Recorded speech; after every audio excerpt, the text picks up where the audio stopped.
Did you happen to catch the piece that Dan Harris did on you called Pessimism Porn? Yeah. What'd you think of his end product? I thought it was kind of...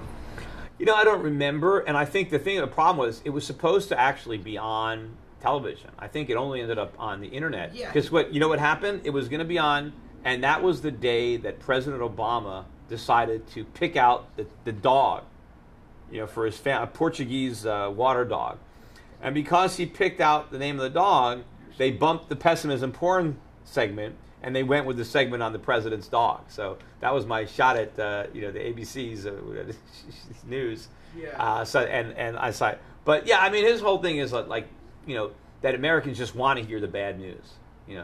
Believe me, they don't. I mean, they want the good news, right? They want to be lied to. They want the rosy scenario. But there are people who are interested in knowing the truth, and so the popularity of people like me, and I think Celente was the other guy they featured.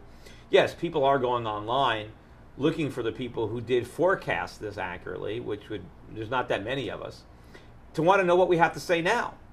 I've said you would think, I wrote the book Crash Proof.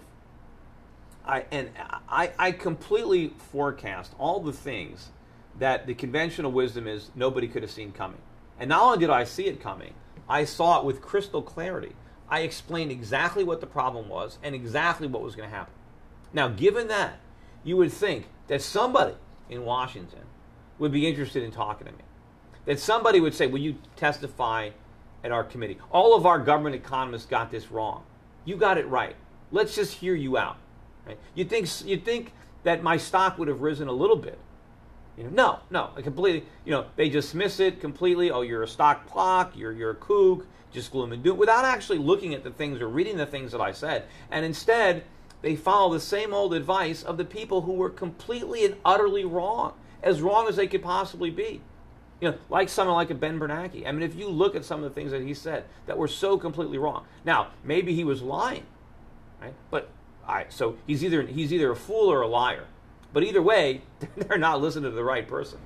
What percent of the government do you think knows, we're in for a world of hurt, but I'm not going to say anything, versus they truly believe that they can spin their way out of this? I don't know.